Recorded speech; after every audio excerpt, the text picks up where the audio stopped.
time.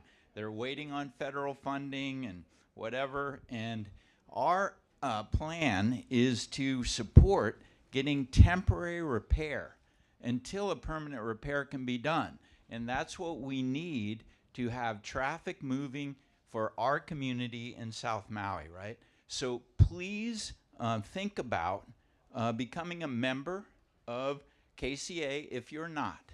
And if you are a member, thank you very much. Thanks for being involved.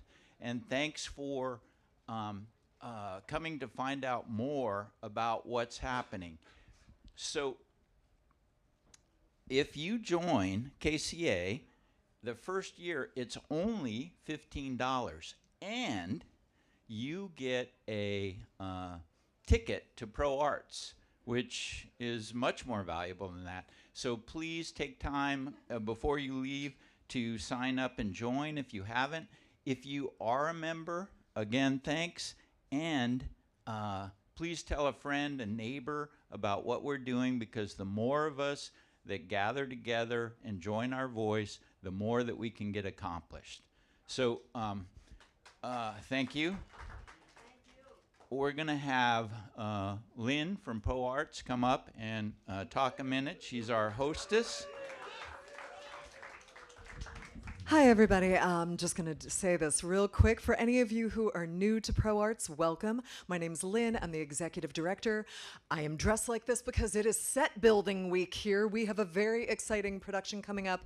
It is our first ever partnership with Collective Palina Theater. We will be presenting the conversion of Ka'ahumanu. It's going to be a really beautiful show. It's going to run for the first 2 weeks of June.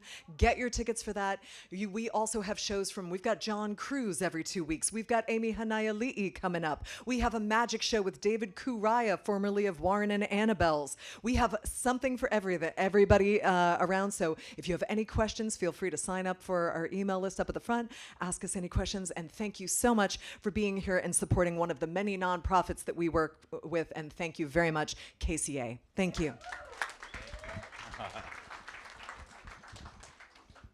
All right. So we are going to start with a legislative update from our Senator Angus McKelvey. So Angus, if you'd come up.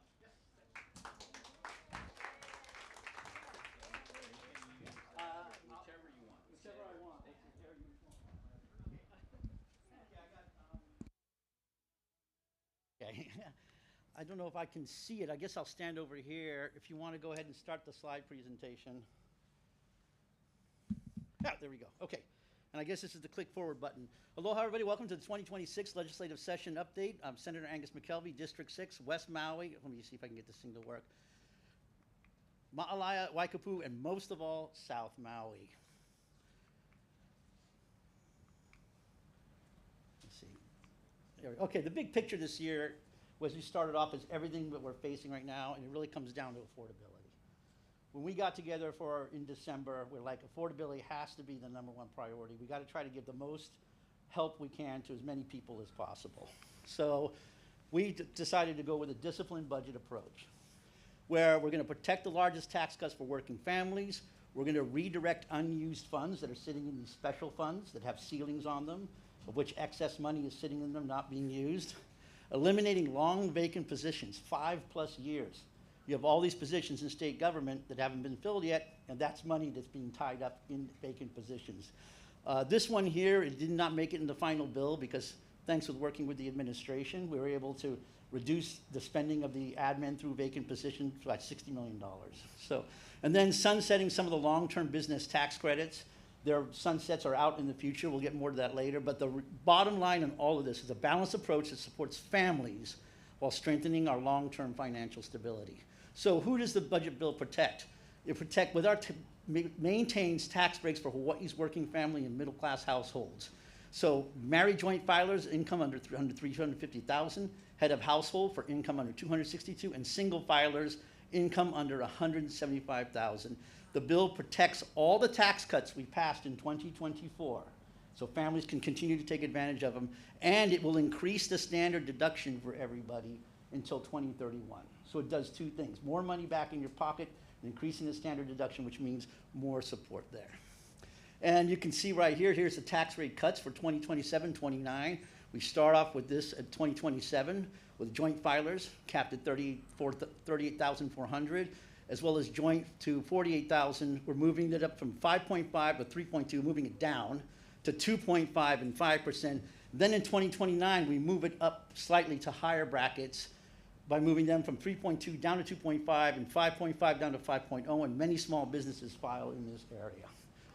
Okay, these are the sunsetting of the business tax credits.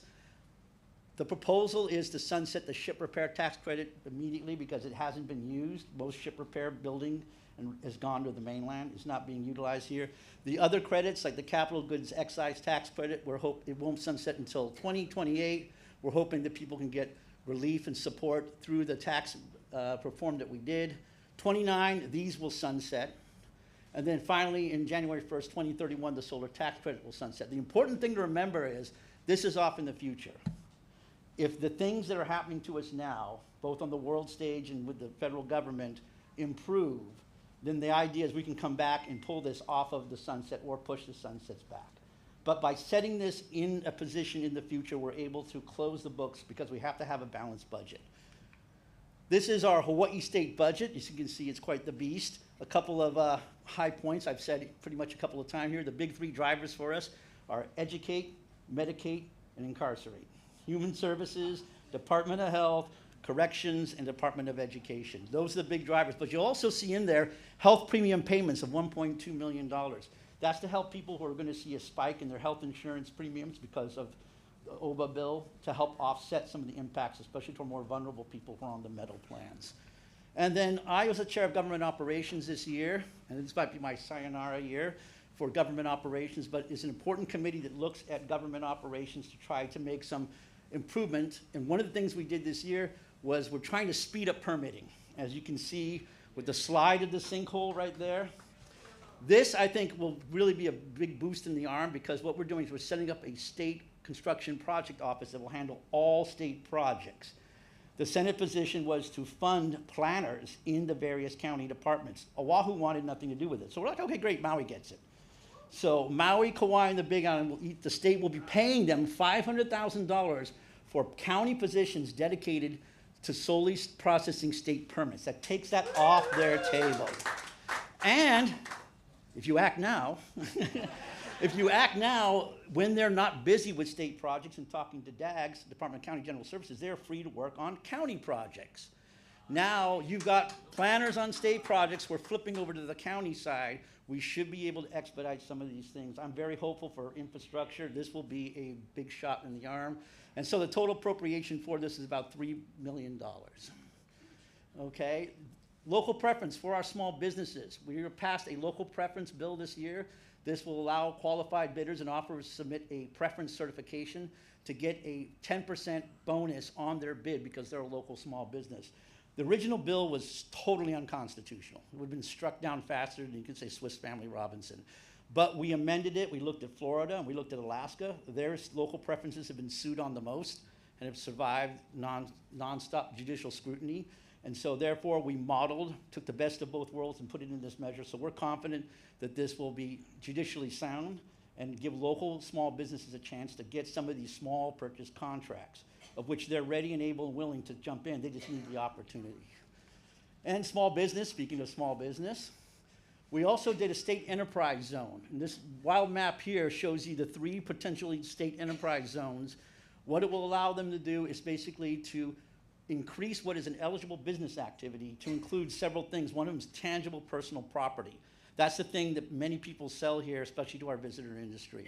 If you have an innovation center in your enterprise zone, which we do thanks to LAPOA, there's an extra overlay bonus for those businesses in that area.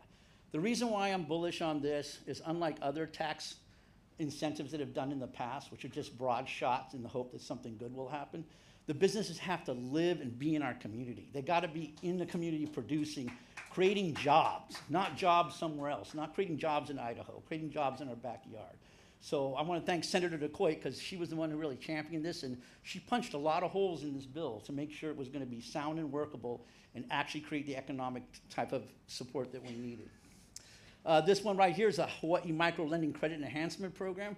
This will allow microloans for small businesses, especially those in the first couple of years of business, which will allow for forgivenesses from the loans because the state can absorb the first losses for the qualified microloans made by participating lenders to Hawaii small businesses. This is important, I believe, in helping small businesses get the financial support they need to get out of this 3-year early cycle, which is the death of most small businesses everywhere, including especially in Hawaii. Insurance reform. We put in a lot of insurance bills this year. Very bummed, many of them did not pass. I think it's because of priorities of some people were not focused on insurance, which is a huge problem that we saw from the Kona floods especially. We did manage to get 2, though, good bills forward. One basically will allow that policyholders can submit information regarding improvements they make on the property to their insurance companies and their brokers, their agents, so that you know what your coverage is. And they have to offer you the ability to increase your coverage so that you know when a disaster happens. Am I covered?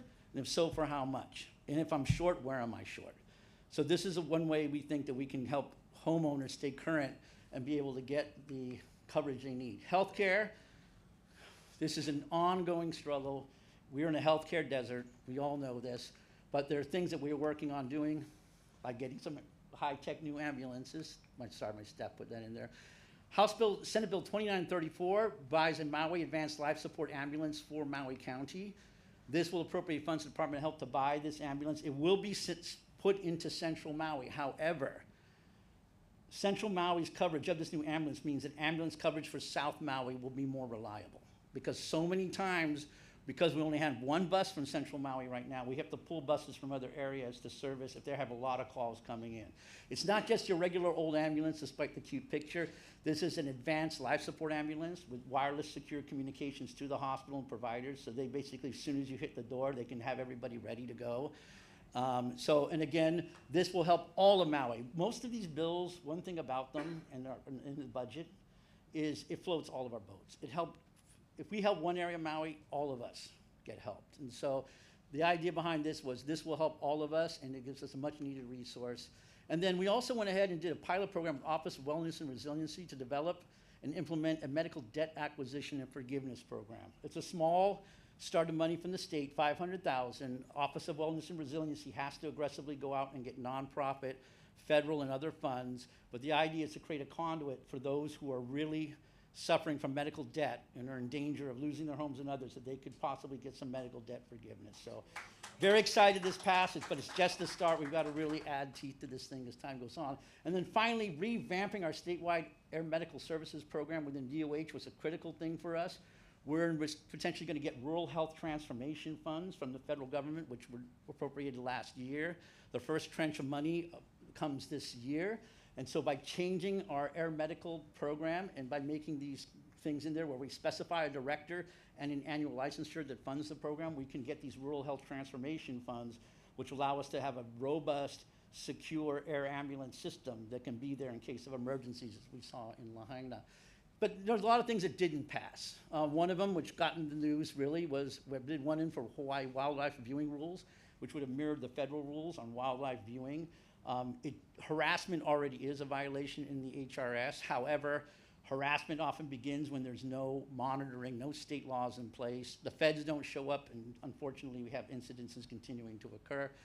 Small business procurement was to create a position for a small procurement officer within our procurement office to specifically work with small businesses on how to utilize the procurement code.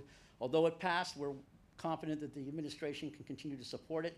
And then also relating to the general excise tax, which would exempt feminine hygiene projects in the GET, because in most other states, it's already exempted under medical supplies.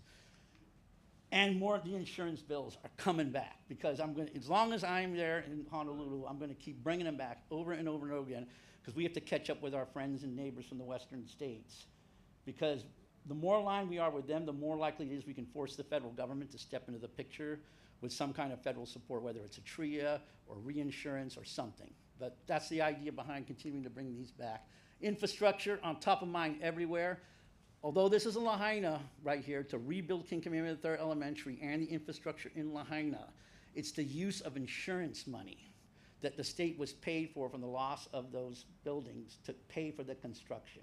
What it means for South Maui is more availability of CIP bonds. The state just closed the sale of bonds, I think $1.94 billion, just like last week. So this means in future legislatures, bonding money for Kīhei can be more readily sought because we're providing for the rebuild of Lahaina through insurance monies, which the state has already received. We got a lot of benchmarks in here and reporting requirements. School Facilities Authority is in charge of the project. Not very sure about that one, so they've got to report early and often. And if they even mess up once, we're yanking it and giving it to the other entities within the administration. So the reason why we chose them is because they have all these positions which aren't being used, and Department of County General Services is basically vacant in positions right now. So if we don't get this thing done and built and going, the feds are going to yank the money away. So this is like a critical have to happen yesterday. But again, the win for all of Maui is more bond resources for future CIPs in the area. And then another one we got, which was a bill from last year, and thanks to our new finance chair in the House, we were able to get it passed. I want to thank my colleague, Rep. Amato. This will finally allow state small boat harbors and parks to use the user fees they collect on repair and maintenance. Right now, they're the only two entities where users pay fees and the legislature has to appropriate the money back to them. So you see nothing getting done because we're not appropriating back to them. And a lot of times, as my colleague can explain, appropriations have to run a lot of gamuts to get to the end.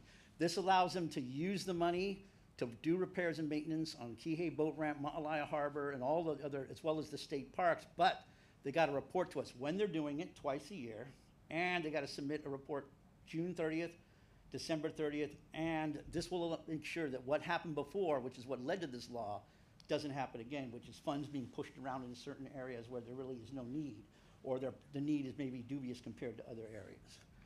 And we went ahead and we also got $76.7 million in the state budget, which will allow for $306 million in federal money to move the Honopi'ilani Highway inland, away from the ocean. Way overdue, and again, you know, we're all connected.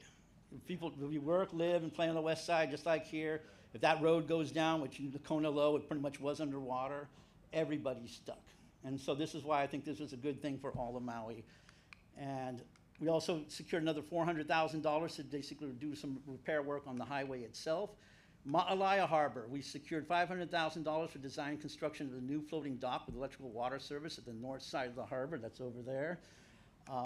And then, of course, for the good old Kīhei Small Boat Harbor, $5.5 million for the plans, design, and construction safety for the related boat ramp repairs and docks, which is way, way, way overdue. And I appreciate all the beyond patience of this community and being very overly patient. But this, along with 411, will allow them not only to put this $5.5 million to work right away, but then they use the Harbor Special Fund to do other work, which the engineering department has identified.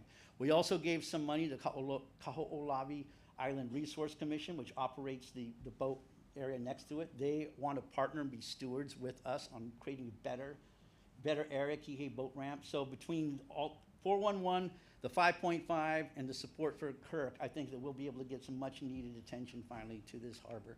And that's it, everybody. This is my QR code. Please take a picture if you want to sign up for our weekly email news blast. We send them out every week. This is my email address right here. I am blessed to have two amazing staff people, Beth and Wendy, who are always there to answer your calls and emails and make sure that we are there for you on anything. So please feel free to reach out to us. If you want to share a thought, even if it's not a, quote, state issue, maybe we can help. But the thing is, we're here for you, and thank you for allowing me to work for you guys. I appreciate all of you so much, because I got to be honest with you. Coming into the session, it was looking bleak, beyond bleak.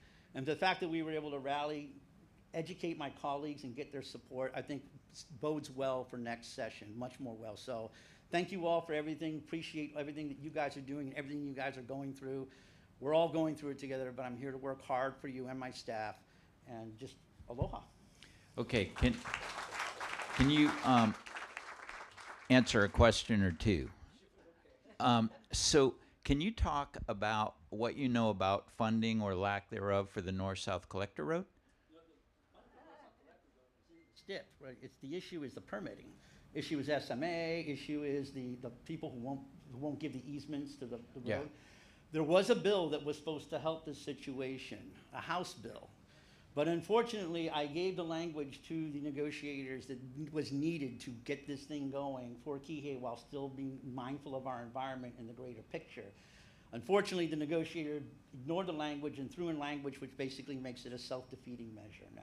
So while I'm hopeful maybe something can be extrapolated from it to help the north-south connector road in the speed of the monies allocated, and looking at this bill, I don't think it's going to do it, which is why I ended up voting no on the thing at the end of the day, because I think there's a lot of concern with what happened with the bill and applying to everybody and all sorts of projects, and then the big things that we need done may not get done. Yeah. And your focus on moving permits faster is so important to so many things. That is a big win for us. And then another question is you've been working hard on flood control for South Maui. And with upcountry fencing money for deer and different things, can you say anything about what you know is happening there? Well, we're trying to get more resources. We're going to be working with Halakala Ranch Summer to get more resources for deer fencing. One of the projects I was working on with Councilmember Cook fell through, unfortunately. It was to do a state and county together to build a reservoir would help with water retention and water supply for the area. However, there's a dam liability law that's been on the books since Koloko. I thought that my colleagues' bill from the Big Island would be the vehicle, and found out that in the new Senate that you can't work on other people's stuff if they're not into it. So next year I'm going to be bringing a securitization bill back, because I think securitization is the way to responsibly address the liability issues while ensuring that downstream communities are protected in case something does happen. So, but we got to fix this, because until we do, the warnings of the past, like former speakers say, that this will lead to a decommissioning of existing dams and reservoirs, as well as a refusal to build any more. It's starting to really come home now. All right. So before Angus steps off the stage, really want to Get your acknowledge mangoes him. ready. You know, you can tell by all that was in his presentation how hard he works for Maui and South Maui. And there is a ton of things that go into making any of these things happen. Angus has been on our side. He has been helping us from the beginning. When he meets with KCA, he says, what can I do for you, right? And he works hard for us, so a big hand for Angus. Thank you very much. Thank you so much. I want to give a quick shout out to KCA real quickly and urge everybody to become a member, because I got to be honest with you, without public support, without public testimony, things die quickly in that building. And there's so many times we reach out to John, and KCA was there to make it happen. So investing in KCA is the way to really add voice to the community when the voice is needed the most, because we're all living our busy lives, but then when the crunch is on and we need that support, to have them there is so critically important. So thank you, John. Clearly, Angus is a very wise man. Thank you. Thank you so much. All right. Senator, can I ask you a question? Can I briefly ask you a question? Yeah. It's about affordable housing. So I live in Waikaku, and my business is Kīhei. I just became a member. Thank you so much. Okay. So there's a relationship between permitting and housing. Permitting takes an average of 2 years. There are 15 seats, and there are only 9 student townships. There's a 201H program that allows cities to build affordable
That's it.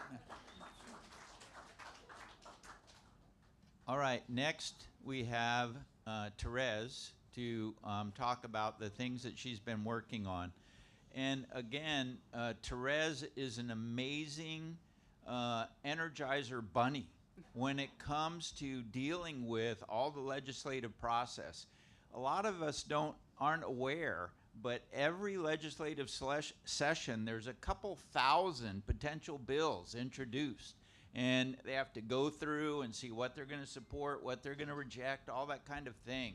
And I can tell you, Terez works very hard to make a difference for us, and we so appreciate her. So a big hand for Terez. Thank you, John. You are far too kind. So you guys all know me. I'm Terez Amato. I'm your neighbor and friend and your state representative.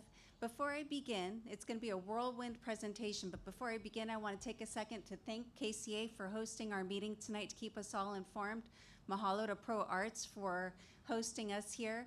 Thank you to my chief of getting shit done for getting me where I need to be on time.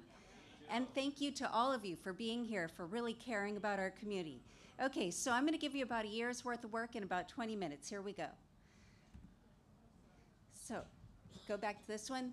This is my door. If you're ever at the state capitol, this is how you can find me.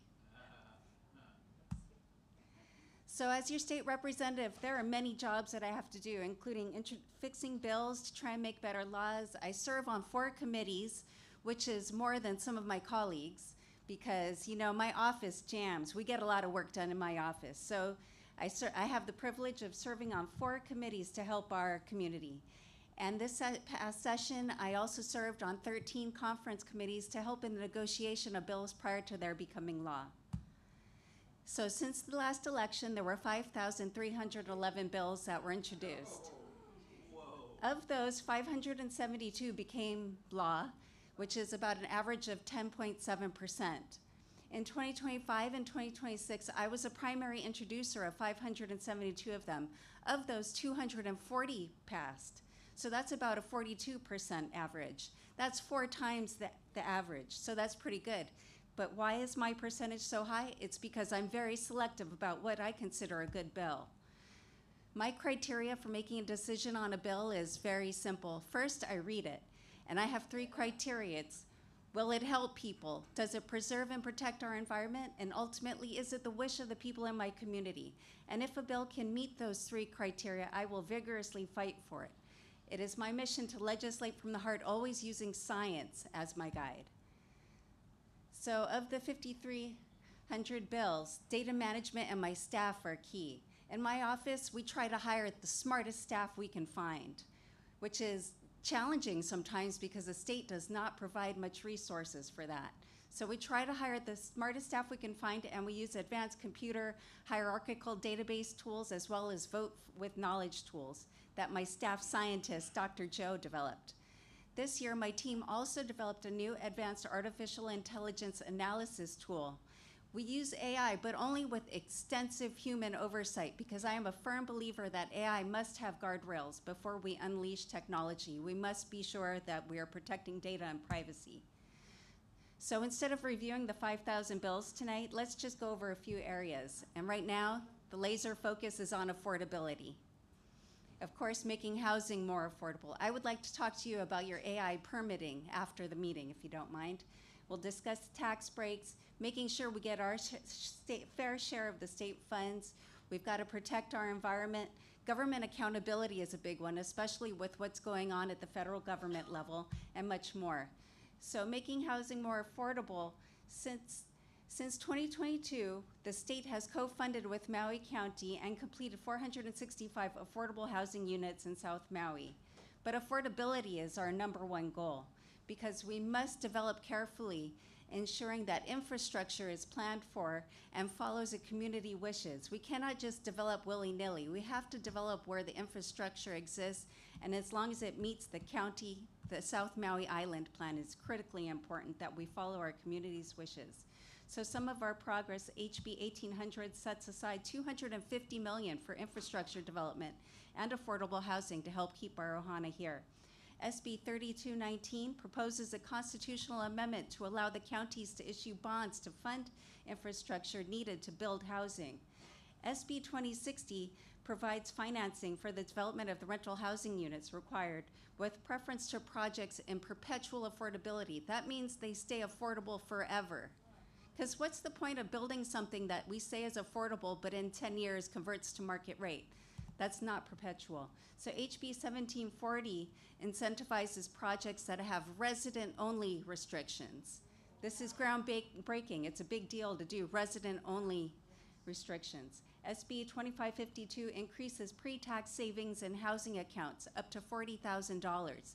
This helps residents save for a down payment to buy a home without it being taxed. SB 2866 makes the state rental supplement program for Kupuna permanent. It was a pilot project. We've made it permanent this session. It also provides additional subsidies of up to $500 a month for those who are 62 and older and on a fixed income. So the roundabout, let's talk about this roundabout. Do any of you have students attending Kulani Hako'i High School right now? Yeah, you may have seen me parked by the roundabout over the past week or so. I've been trying to get an on-the-ground sense of what exactly is happening.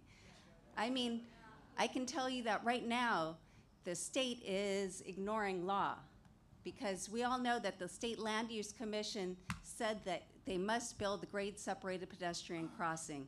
However, the state keeps trying to say, oh no, it's safe. This blatantly ignoring law. So, you know, going to school should not be a game of Frogger.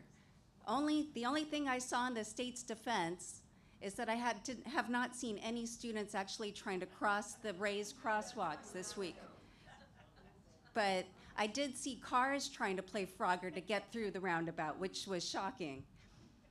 Anyway, you know, Director Sniffen, who I've sent a letter to multiple times, is like, oh no, it's safe. And oh, we put in raised crosswalks. We didn't tell anybody. We just issued a notice right before we did it. We came in under the cover of night and put them in so nobody could say anything.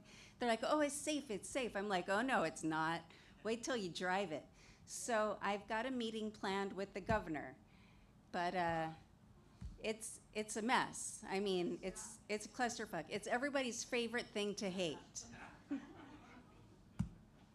So, tax break. I know Angus went through a lot of the details, but 2024 was the biggest tax break in Hawaii history. We almost lost it. There were threats that it was all going to be repealed this past session, but I think honoring our promises matters. So SB 3125 preserves the tax cuts for families making less than $350,000 and also adds additional cuts for families making less while still funding our social safety net services for kupuna and working families. Additionally, we doubled the earned income tax credit, the food tax credit, and we increased the child and dependent care credit. However, against my strong objections, the solar tax credits were reduced by the Senate mandate. The Senate said, well, we have to do this in order to compromise to cover the $3.2 billion that Congress and the White House defunded. Bad decisions. But next year, I'm going to try and fight with my colleagues. We're already discussing potentially a special session to find a way to repeal those sunset dates on the solar tax credits. We'll see if we can make it happen. High gas prices and tariffs are the hardship and are hurting all of us. So I fought to defeat HB 1617, a new regressive gas tax that would hurt the poor the most. You know, we have to be cautious of barrel taxes, pretending to be environmental bills, because that is not the way to protect our environment. We did pass SB 2487, which encourages HECO to utilize financial incentives to keep their costs down, to keep our bills low while they move towards more affordable clean energy. But there's a hook in there. They cannot be raising our rates in order to qualify for their incentives. So that was a big win. So Angus mentioned the LUC bill. I fought hard against this bill. I voted no on HB 1823. It allows unrestricted development in coastal areas without adequate SMA environmental review. So I gave a speech on the floor of the House of Representatives. This QR code there will take you to my speech. I managed to bring 18 of my colleagues over to also vote no after my speech. Unfortunately, we needed 26 to kill this bad bill, and only one senator voted against it. Thank you, Angus. I appreciate it. It's still passed. I'm a little worried, but now it's in the governor's hands. I also voted no on 2401, shoreline armoring, because we don't need to accelerate our beach erosion and reduce our access and harms coastal ecosystems. So I voted no on that and tried to bring some of my colleagues over. It also passed. But in getting our fair share of state funds, so this past session in 2026, I requested approximately $121 million for South Maui. So here's some of the examples, and here are some more. I mean, it was a big ask. I ask for a lot more than many of my colleagues do because South Maui needs it. It's been neglected for far too long, and so I've been fighting hard to ensure that we get what we need here. But one project I'm particularly pleased about is that $5.5 million for our harbor. Additionally, I've been working very hard for our new state veterans home. We secured the $99 million that we needed for it in 2023, and we are on track to begin development of that project. It will provide 50 beds for inpatient care as well as clinics for outpatient care. It will service our veterans, their spouses, and our Gold Star families. So this project will make 100 new jobs permanent, and it will bring in approximately $7 to $10 million per year in revenue, self-sustaining forever, without increasing taxes. It's all federal drawdown, so it won't cost us anything, and it will positively impact our community as well as take care of people. So I'm really excited about the future groundbreaking. It's located right off of Mokulele in Plehunui, so just on the north end of our district boundary. So the district area that they've selected is great because infrastructure exists, because we can only build where there's already infrastructure. So one of the other jobs as a state representative is helping to ensure our nonprofits are supported. So from the Act 310 funds that we set aside last session to try and balance out what the federal government's been doing, I managed to help Malama Ikeola obtain $750,000. I don't know if you know this, but Malama Ikeola is the only non-Kaiser place where you can receive obstetric care in Maui County. That's shocking to me. The center serves over 12,000 people, including about 2,000 from Kulakai. Without keeping their doors open, people would be forced to obtain their health care at the hospital, which would ultimately cost the state a lot more. And I received a bunch of other funding. And Joe, make sure these slides are available on the website in case people want to learn more, please. Thank you. So in 2025, we received some money for Access Deer. You guys see the details. However, I'm really pleased about the $5.5 million for the Kīhei boat harbor because, you know, that's a project that's been neglected for far too long. And a personal injury attorney was actually injured there, almost killed. Imagine if he had sued. Better to fix the problem before anything bad happens. I'd hate to see anyone hurt by that harbor. Healthcare is a human right. So I'm a ranking member of the Health Committee. I'm also the only physically disabled state representative in the building, so healthcare is personal for me. I am constantly working to try and improve access to healthcare, including our reproductive care. 2/3 of abortions across the state are done by pill and involve the use of mifepristone. The U.S. Supreme Court has only temporarily preserved telehealth and mail access to mifepristone for abortion with more cases pending. So working directly with the Department of Health director, we've arranged to have mifepristone stockpiled in every county in Hawaii to get us through the next 4 years. We also this session passed HB 1961, which prohibits interfering with access to reproductive health care through obstruction, intimidation, or harassment. HR 5 reaffirms our support for requiring life-saving emergency care for pregnant individuals, including reproductive services and abortions when necessary. Additionally, I don't know if you're aware, but we have approximately a 40% shortage of doctors on Maui, and it's getting worse. The problem is, cost of living, and doctors' invoices are not being paid by big insurance. So this session, I introduced 2 bills and 2 resolutions to counter this. HR 129, prompt reimbursement of medical practitioners for treatment, directs the DCCA to ensure that medical providers are promptly paid by insurance companies. This is a law that is frequently violated and hurts doctors and patients. And it passed, so I'm pleased about that. The bill, however, was killed by big money. So I'll fight against it again for it next session. We'll get this passed. I also introduced what I call P-Board Trust, the Patient Bill of Rights, transparency rights and universal standards for treatment. This modernizes and protects the Patient Bill of Rights that has not been updated since 1991. It ensures that patients receive timely care, their data is protected, and they receive transparent coverage decision in both human and AI care authorization. It also had AI guardrails to protect patient privacy, because when AI makes decisions about your health care, you know, sometimes patients don't receive the care they need. Other successes in our health committee, HB 1853 funds the Hanai Memory Network with opening centers for diagnosis and treatment of Alzheimer's, as well as assisting the patient's families. HB 1973 is brand new, the Kupuna Aloha Health Services, a pilot program to provide in-home health care and support services to GAP group, frail elderly who don't qualify for government assistance. HB 1969 was a bill long time coming. It will reduce colorectal cancer deaths by providing screening and follow-up tests to uninsured people, saving money and lives. Now, HB 1969 is a testament to sometimes how long it can take to get things done at the state capitol. It took 14 years for that bill to pass.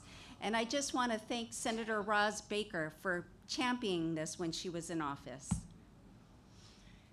So 1 in 7 Hawaii residents has a disability. Half of them are kupuna, so I authored HB 2443, Support for Accessible Fire and Emergency Response, or SAFER, ensuring fire and disaster planning considers both kupuna and disabled individuals. This bill passed and is waiting for the governor's signature. I'm excited about this because, you know, if there's an emergency, we have to make sure that everyone is considered. I also voted for HB 1890. This is a big deal for our teachers. They finally will receive their annual step increases. I voted for several bills to protect our union jobs, and during session, I met with union leaders and walked the strike lines with our hotel, hospital, and healthcare workers. Supporting education. Every 2 years, we're asked, how do you diversify our economy? Well, you know what? Education is a great equalizer. Education is one answer.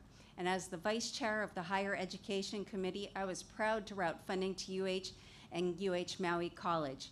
Shown here are 650 new graduates in many fields, from nursing to computer science, even mechanics.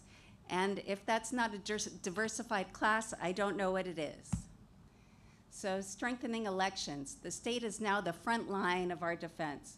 Our government must remain by and for the people. That's why I've always refused all corporate and lobbyist money.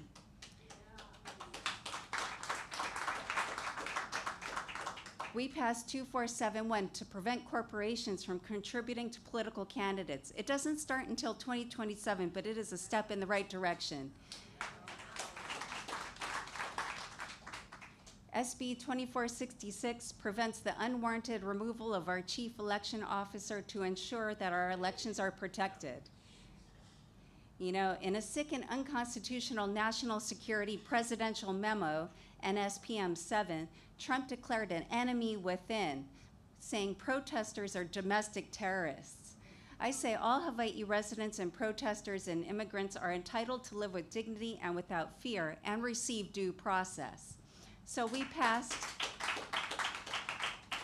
SB 2057, a non-cooperation agreement. It prohibits any law enforcement agency or official from entering into a federal agreement to engage in immigration enforcement and detention. We must protect our voting rights. So wrapping up, it's an election year, so please make sure your voter registration is up to date. It is an honor and a privilege to work for you and to amplify your voice at the state capitol. There's no way I could have covered everything that happened this legislative session, so if there's something in particular you're interested in, please shoot me an email, and I'd be happy to converse with you on it. Also, as I'm seeking re-election, I've got my papers. If you would honor me by signing my nomination papers, I would be forever grateful. Thank you so very much. Mahalo nui. Did I keep my time? You did fabulous. Thank you. So, a question for you Yes, sir. that we get occasionally. Can you give us an update on what you understand to be happening or not happening with the overpass for the high school? So Senator McKelvey and I submitted a joint letter to our complex area superintendent because the state changed how they were going to do things. They decided, you know what, enough of this legislators cherry picking their projects. We're going to put everything in buckets, as they called them. So the senator and I drafted a joint letter that we've submitted to our complex area supervisor to get our school finished.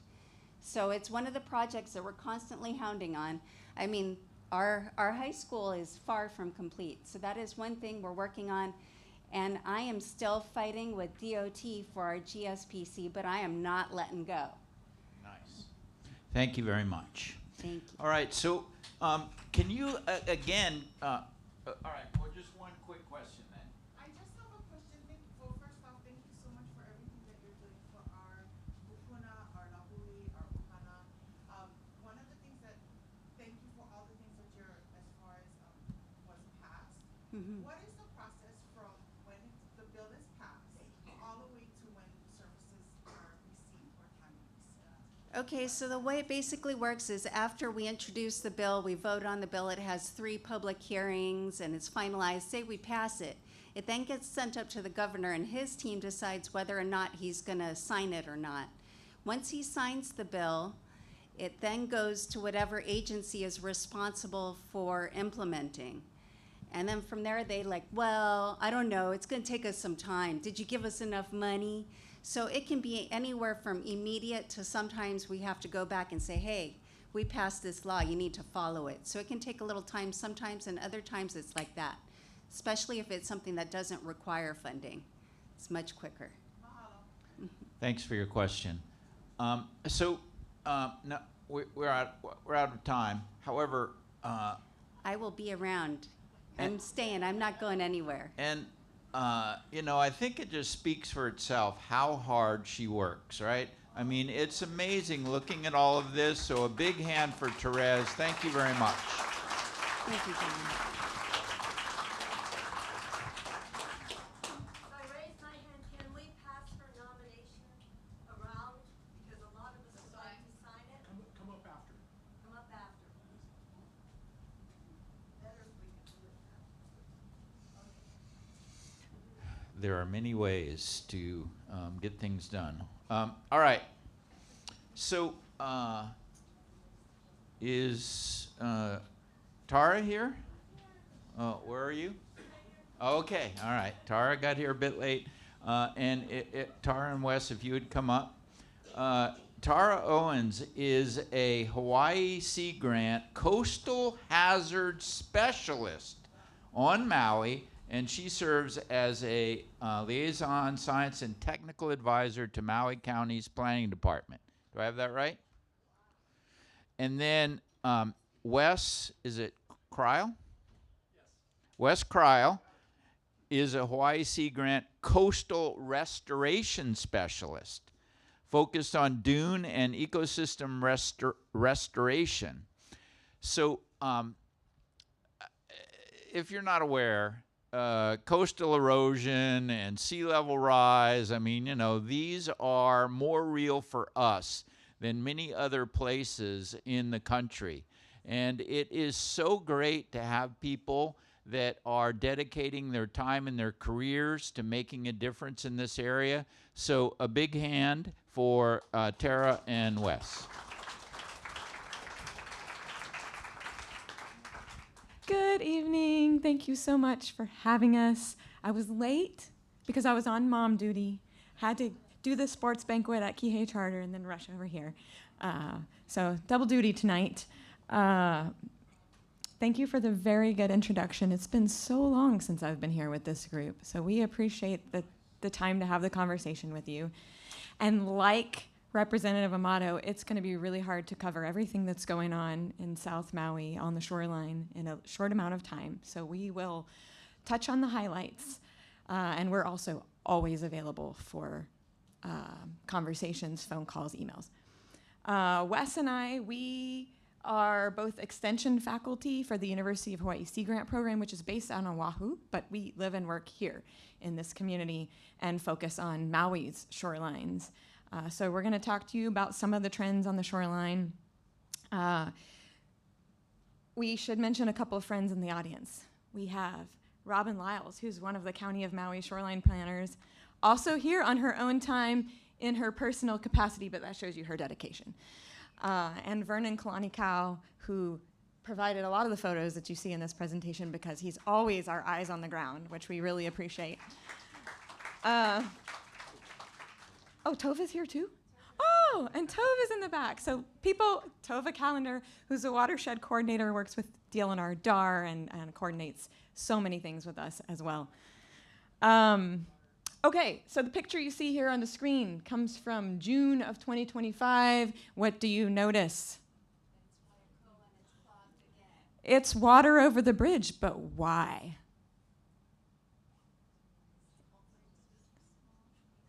In this case, the water's coming from the ocean. This is summertime. We're getting into king tide season right now. We can just have enough high tide and maybe a little bit of swell, and we can have flooding of the bridge coming from the ocean, in addition to everything you've just seen lately, where the flooding comes from the land. It can come from both ways. So it's getting really interesting at our shorelines. Next slide. Okay, now we're going to do a quick audience poll. How do we want to see our future? So this is one option. I'll show you the next option. Then we'll come back and take a vote. These are restored coastal dunes at Charlie Young and Kamaole 1 Beach Park. Next slide. And this is a seawall at Ma'alaya that says, danger, seawall is crumbling, do not climb on it. So let's go back. Do we vote option A? Raise of hands. Does anybody vote for option B? No, I know, it really seems like a silly question, but it's not. Because everybody agrees that we want our shorelines to look like option A. Where we really get into complications and trouble is how to extricate ourselves from this situation or not repeat this situation. And so that is what all of us have to work together to do. Next slide. So this was a picture from 2019, and in this case, next slide, the shoreline has changed. This is 2024. We worked with the landowner at this particular site in Ma'alaya to remove the seawall. It's a rare opportunity that we have, but we do have them sometimes, and renaturalize the shoreline. And so this is the process of renaturalization you see there, but either side of that is more seawalls and crumbling seawalls and coastal erosion and buildings in trouble. Next slide. This is a picture I've been showing since 2017, where I usually say, okay, I'm starting to get worried about South Kīhei Road. And what are we going to do about it? And my worst fear is that we're going to start dumping rocks, and that's the beginning of the end of our beach. Fast forward, Vernon's photos from last summer. Again, this is when the erosion is coming from the ocean and the flooding is coming from the ocean, and it's overwashing the road. This is that same approximate location, and we're starting to lose portions of the road on a almost annual basis now. Next slide. This is further down the road at the Maui Bay Villas, Maui Lu area, Maui Sana, yes, thank you. Does this come from the ocean or from the land? What do you think? I mean, technically it's both. In this case, after this is January. Sometimes you can tell just by the date, because we get our inland floods in the winter and we get our king tides and south swells in the summer. So you can sometimes just look at the photo, check the date, and then you kind of know where the problem is. In this case, it was flooding, inland flooding. And what happens is the water comes down, it waterfalls over the edge of the road, and then it cuts back, and it cuts under the road and causes this kind of damage. Again, repetitive. hot spot here. Next slide. We also have situations like the condos in the north part of Kīhei. This building was damaged the year before by flooding. Part of the building collapsed. Then here comes the king tides and south swells in the summer. Now we've got the ocean coming for it. And then we had the next flood this year, and that building fully collapsed. And the story there, which is very unusual, is that the building is going to be demolished. Next. So more of the same. This is at Kamaole 2 Beach Park. This is another hot spot. This is a repetitive situation. Again, you can really see it here. This is that head cut situation. The water is coming. It waterfalls over, and it cuts the soil back, and then it cuts into the infrastructure. Next slide. Okay, and this is not unique to Kulakai or Kīhei. We have these impacts occurring all around the island, and we're seeing it everywhere, and it's increasing in its frequency and magnitude, and it is driving our plans, policies, and actions. And things are happening. And I wish I had more time to talk about the last 5 years or more worth of legislation and things that are specific to the coastline, but I'll have to skip over that tonight. Next slide. Okay, so contributions to this situation when it comes to the coastal flooding and the coastal erosion, we have human impacts along the shoreline. So these are our land uses, things being built right at the shoreline or on the beach, seawalls that lead to beach loss and exacerbating the erosion problem. And in some places, there's been a history of sand mining on the beaches.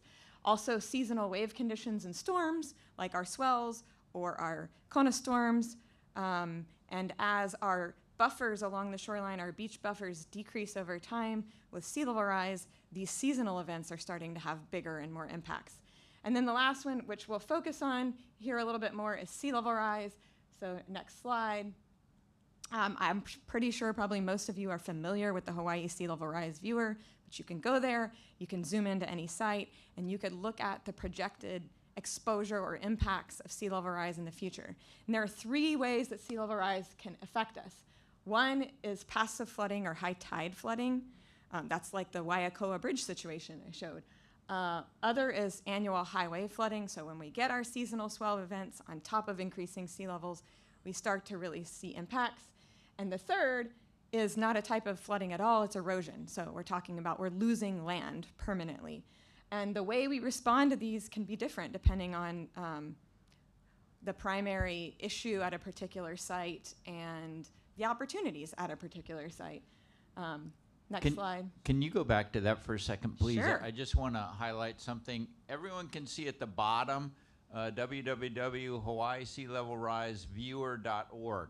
So there are maps that you can go to that show sea level rise over a period of time and the plans that how much is happening and whatever, right? So if you'd like that, take a picture and you can go home and look at what the state and county are having to deal with. So thank you. I just wanted to Yeah, good point. And since we're still here, I want to point out the left-hand image is a screen grab from the Waipulani Park area. So you can see the blue is the flooding, and the red is the projected future shoreline, so the erosion. And Wes is going to come back to Waipulani in a few minutes, so it's good to stop there for a second.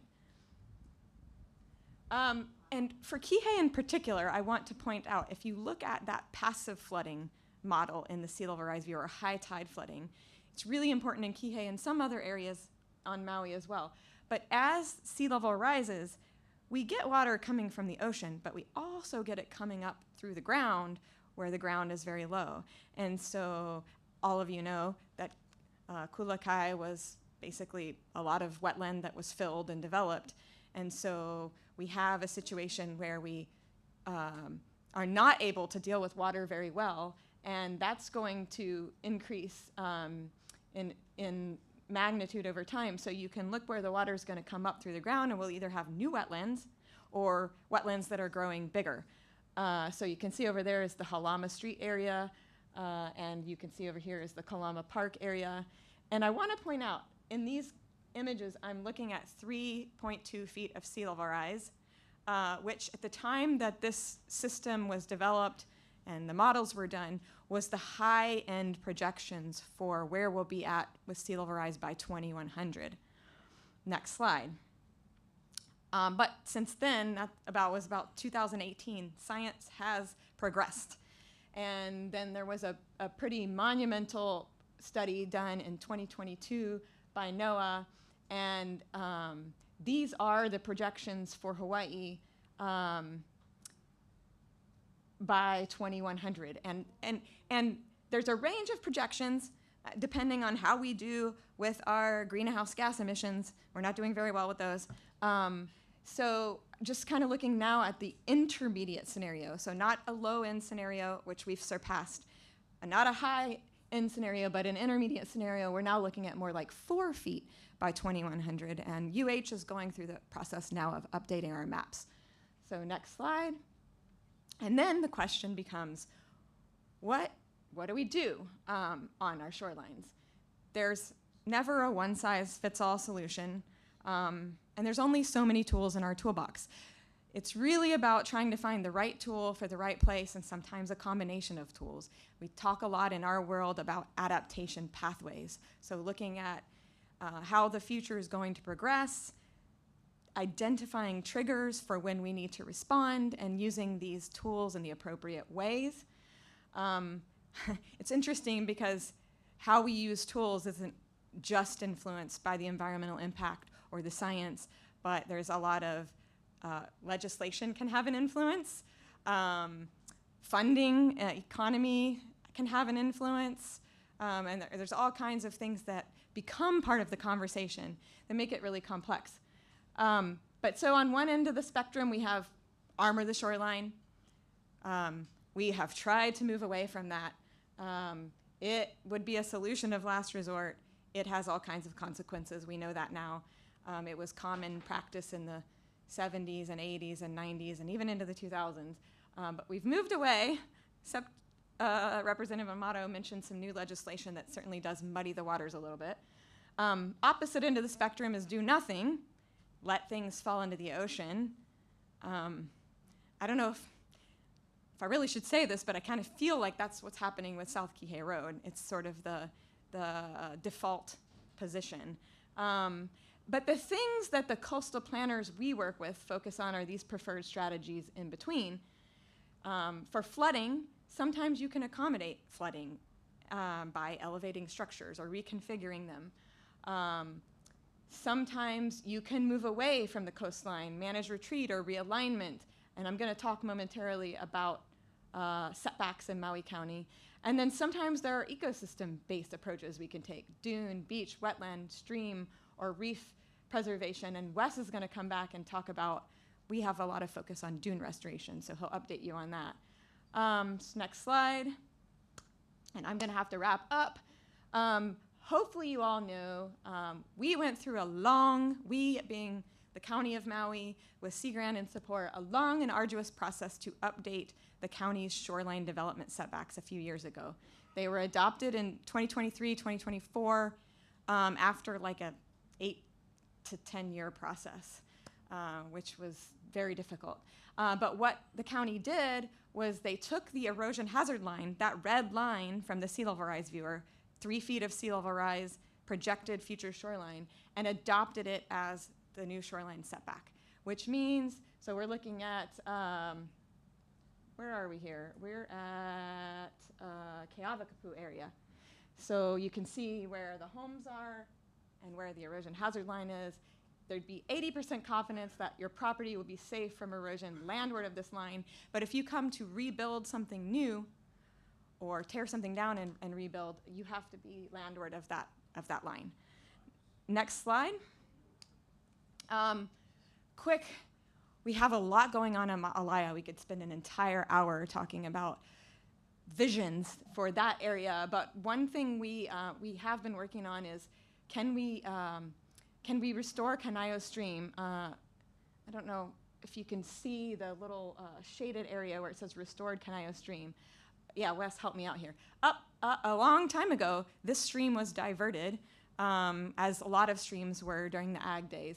And so the upper watershed comes down, the water is diverted along the highway, and then it's just pushed through this channelized system with a sediment basin that has failed multiple times, and then it spews sediment into Ma'alaya Bay. And this is one bay where the coral has been severely impaired over time, from like 80% coral cover in the 90s to something like almost none now. I probably have those numbers a little bit off, but it's a significant difference. And our reefs are important because they're our first line of defense against waves and storms. So we're trying to work on this type of stream restoration here, where we would restore the stream and put the water back into the wetland. Next slide, and I think it's my last one, where I transition to West. We have a fairly robust dune restoration program, although I will say it's still a substantially underutilized tool that we can do more of. So I will turn it over to Wes. Alrighty, thank you. Thank you, Tara. Yeah, and just also wanted to highlight the Kanayo Stream project. There's another effort going on in North Kīhei to kind of look at a similar solution there that Tova's working on, and other folks as well. So I'm going to talk about dune restoration and give a little bit of a primer on dune restoration. I may be preaching to the choir. Many of you already know a lot about dune restoration. I saw some of my volunteers out in the audience earlier and talked to some of them. So I'll talk a little bit about dune restoration, hit some of the highlights around Kīhei, and talk about some of the future projects that are in the hopper. So what is dune restoration? It's basically working with the natural coastal processes to build sand up into what we call like a bank account of sand. That bank account of sand, we can make a withdrawal from that every now and then when there's a storm or a high wave event. And what happens is that sand will move offshore, and it'll cause the waves to break further offshore, and then it'll break up the energy of the waves and protect the shoreline infrastructure. So it's a very dynamic system. You can see in the lower left-hand corner, those are healthy dunes. Up in the upper left-hand corner there, that's what happens when you don't have dunes. You get this scarping, kind of like erosion along the shoreline. We also have a dune restoration manual that we published in 2022. And if you want to learn more about the science and the methodology that we use for that, feel free to check that out. Next slide. Okay. So yeah, dune restoration is equal parts science and art. It involves working with people who use these resources as well. Next slide. And one of the first steps we do is removing invasive species. I'm starting to put these in all my presentations because I wanted to highlight two of the main invasive species we have on our shoreline are Kīhei trees and ironwoods. And ironwoods are particularly problematic because the leaves, the needles that they produce, fall on the ground, and they're poisonous. They suppress vegetation underneath them, so it makes it really hard to establish the native plants that we want on our shoreline. And Kīhei are just extremely salt tolerant. They suck up all the water, and they end up really interrupting the coastal processes that I was talking about. We want that sand to move freely back and forth, to build up into dunes, to move offshore, and for the process to continue. And when you have big, heavy trees, they kind of lock that sand up like a seawall, so we don't want that. So what we do want is things like this. We have companion frontal dune plants. There's a vine, a succulent plant, and a grass. And it's Pahuihui, Aki is the grass, and Akulikuli is the succulent plant. Those are our three workhorse plants that we put always in our dune restoration projects. Next slide. So we say we have the 3 Ps of dune restoration: plants, pathways, and perimeters. So pathways is just delineating the walkways for people to access the beach. We don't ever want to be perceived as limiting access to the beach. People need to access the beach. They just need to do it in a proper way that's not trampling our dune plants. And it's important that we align the pathways perpendicular to the trade winds, so we don't get a situation like down here where the sand blows off the beach and we lose it to the system. And then perimeters, this is just simple post and rope. You've probably seen this in some of our beach parks. We just designate the restoration areas and say, hey, when you're going to the beach, please avoid these areas so the plants can grow. Next slide. Okay, I'm going to talk about South Maui. So Kamaole Beach Park 1. Back in 2020, And I'm really interested to hear about the $5 million from the Kīhei boat ramp, because in 2020, sand was dredged from the Kīhei boat ramp, and we brought it up here to Kamole 1, and it was used to create a dune in front of this pump station here. There was a proposal in the works to armor that with rocks, and instead of doing that, we used a nature-based approach and built a sand dune instead. And I'm thinking it might be time to do that again, if in that $5 million there is dredging involved. So I want to get with you guys afterwards. So this is what Kamole Beach Park looked like in 2023. We had a nice dune out here. We had great puhui growing, and you can see the last little bare area there was where the dredged sand was placed. Yeah, that's the pump station right there, that little building. Next slide. And then this is what it looked like in 2024. This was a really large, almost a due west swell, very unusual pattern of ocean. And it lasted for almost like over 2 weeks, and it really chewed into the dunes. And this may look like, I was sad when this happened. I had to go run around and rescue our posts from going into the ocean, and our dune signs were all falling down.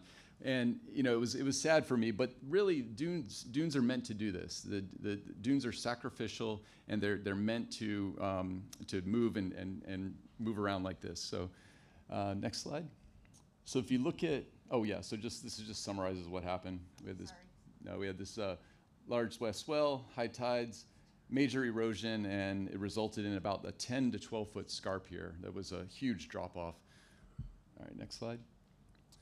And then this is what it looks like now. It has recovered quite a bit. You can see you can go and just scroll through So we had sand accumulated at the base of the erosional scarp.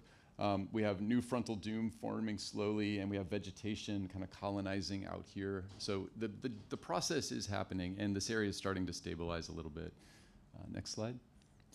So basically, dunes did their job. They did what they're supposed to. The beach has slowly recovered. Native plants bounced back pretty well. You can see how the plants are kind of hanging over that big scarp. They actually hung down and then recolonized on the new part of the beach there. And then I just took this picture a couple days ago.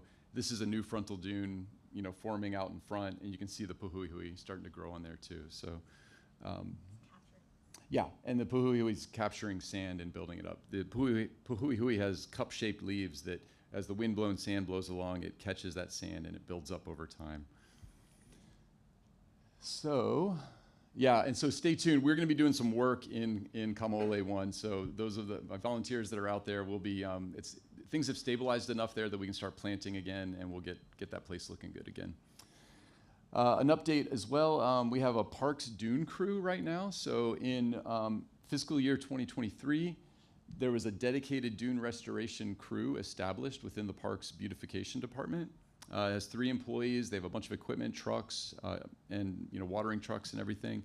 And they even have dedicated nursery space specifically for dune plants. So Sea Grant worked closely with the Department of Parks and got this in the budget, and it's been a huge success. Next slide. So I just wanted to introduce you to the dune crew. If you see these folks out there, they're in the real high visibility shirts. I realized I don't have many pictures of their faces because they're always covered up because they're working in the sun on the beach. But Jenna Spellman, she's down there on the left, lamenting the fact that she has to take out that invasive pickleweed behind her. And Willie Dutro up on the left, and then Jason Bartolome, he's on the right there next to me. So say hi to those folks if you see them out there. They're doing a really good job, and they work really hard, and they're dedicated solely to dunes and dune restoration. So it's a really great thing to have within our parks. Another upcoming project we've got, Waipuilani Beach Park. We just got permits for this finally, and we're ready to go. This is the proposed restoration area. We're gonna do the same thing, plants, paths, and perimeters all along here. Next slide. And the idea is to close out some of these sand blowouts. Right now, sand blows off of the beach. It collects in the parking lot and then blows out into the road. So we're gonna push some of that sand back onto the beach, plant plants in the sand, reestablish dunes, designate walkways, and get this looking better. So there'll be some volunteer work days coming up that I hope to see you all at in the future. And Excellent. of course, healthy dunes. help mitigate those future floods. Yes, healthy dunes mitigate floods from the ocean. So yeah, that's what we're hoping for. I think that's it. Yeah. You wanna- Thank you. Thank you, everyone. We figured you'd have your own discussion items and questions, but we just put a few things up here for thought if anybody wants to discuss them. Increase capacity for regional planning and managed relocation. So maybe we have a discussion about South Kīhei Road, sand management coordination, documenting these repetitive erosion flooding events so there's permanent records and we can start to track maybe like how much we're spending versus how much we would spend on adaptation. Excuse me, Tara. Yeah. Can you take a moment? Yeah. Have you been part of any discussions on the South Kīhei Road realignment, which I believe is the north part of South Kīhei Road, right? We have not been a part of any official discussions with the county about realignment. It is discussed amongst our networks and with our planning team at the planning department all the time. We actually put this photo here because I think this is just, it's obviously just our idea and we don't control the priorities. Right. But this is the area that we keep seeing repetitive loss in North Kīhei, both from coastal erosion and inland flooding. And it would be easy enough to start, what's the word? Abandoning. Yeah, Realigning. think about abandoning this road for traffic thoroughfare and using the Kinoleo Road portion behind it as an alternative, as a short-term measure to avoid maybe continuing to try to repair and save the road over and over again. Just so you know, the county is planning on moving parts of South Kīhei Road. They're in discussion, and they're working with people like Tara and Wes to figure out. And Vernon, I believe, is working closely with the environment and the county government. So you'll see some things and hear some things about realignment of parts of South Kīhei Road over the next several years. We're gonna have to heli on with that because it's gonna get worse. How do we volunteer? Yeah, I'll give you my email address so we can get you on the list. And when we have volunteer opportunities, we send out a newsletter. And we'll see you out there in the parks. Yeah, love to have you. Thanks. Sorry, go ahead. So Terez always has Terez always has all the staff looking out for bills that do shoreline hardening and things like that. And we mentioned a couple of bad bills that Terez voted against. Is your organization ever, so the only way that they can be stopped at this point is getting the governor to veto them? Do you guys, or does your organization ever go to Josh and say, hey, we need you to veto stuff?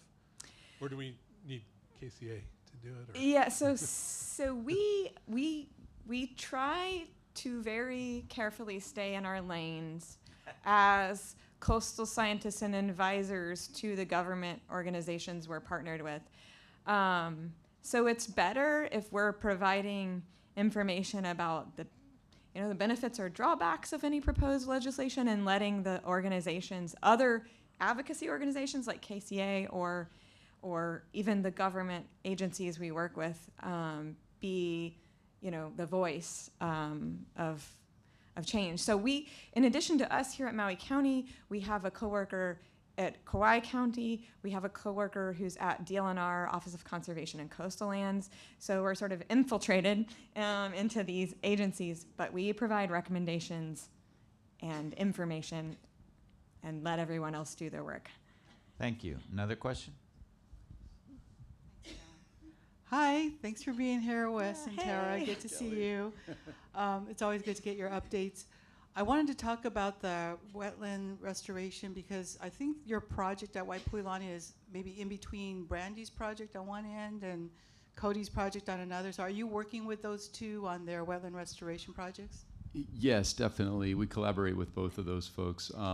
We're focused on the dunes portion, so it's a little more just like the coastal strand, where they're focused on the wetlands, but it's all similar stuff. Planting the right and plants. did you guys say you brought back that parking lot that the county bought, I don't know how many years ago, 8 years ago or something, and it just kind of got overgrown with weeds, but it was supposed to be the parking lot that was accessible to the north end where Cody's working? Oh no, I was talking about the south end. You want to? Yeah. Oh, one back. Oh, this one. Yeah. Oh, okay. Yeah, not this is that, in the okay. southern end. Yeah. Oh, okay. Because there's that piece off of South Kīhei Road that has never been utilized, but a lot of us didn't even know there was a beach there until we bought that parking lot. So, if there's anything you can do that we can help out as volunteers with that. You're talking about like the entrance right where Cody has his Yeah. his little trailer and Yeah. his container and everything. Okay. Yeah. Vernon might have a response. Yeah. So that's the parcel by Kauhali, Makai, and Ko Lagoon. So if you go over there and you look, that's about 3.5 feet of sediment. It's not on there. So that sediment ended up on South Kīhei Road. So talking to Cody, so we met with Cody on Sunday with NASA, Arizona State, professor, and so on, Malama Kula, and so on. So anyway, what I wanted to say is we asked Cody if we can take the dirt out. What happened? All the native plants came back. And he also has Wheelie Wheelie growing that, because the Wheelie Wheelie came from Malka. So it's kind of like a thing, like, do we remove that or do we let the natives come back? I mean, it's flourishing, but the only thing I was hesitant is Cody's parcel took out a lot of the water off South Kīhei Road. Mm-hmm. That's where Waipuilani exited out onto that wetland, which is supposed to do that. Yeah. But now he got 3.5 height, feet of settlement. So now if it rain now, that water not gonna go out that way. Mm-hmm. So it's kind of a discussion anyway. Thank you.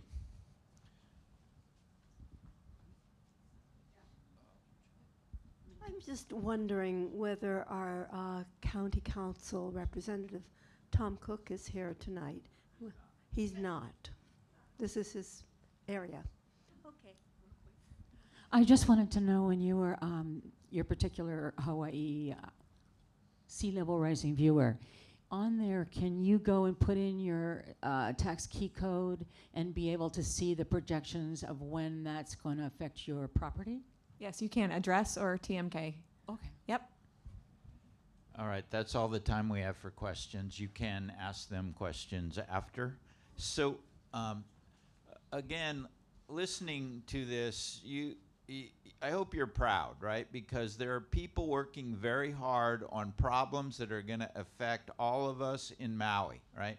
And they're bringing their expertise and spending their time trying to make a difference in big things that are happening for all of us.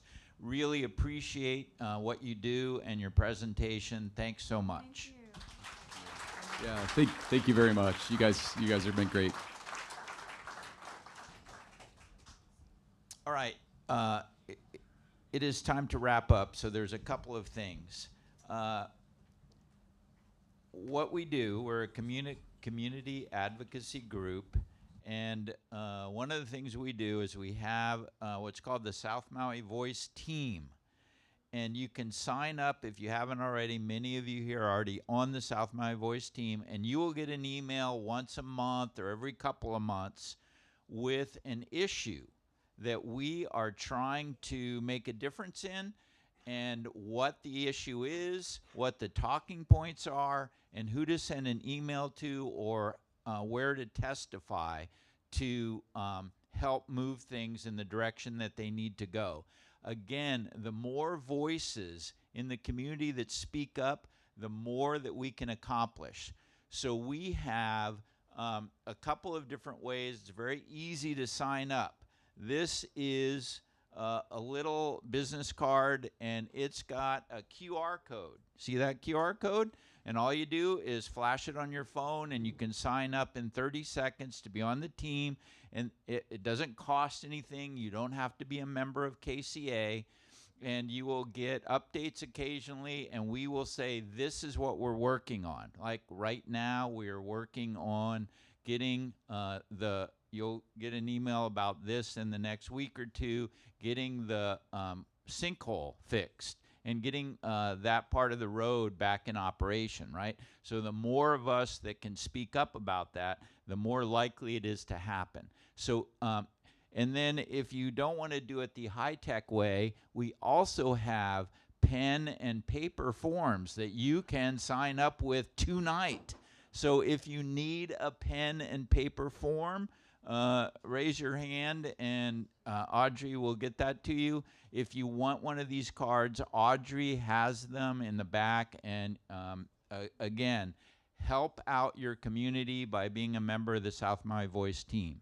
This is Audrey. If you need a card or you need a sign-up form, go ahead and raise your hand.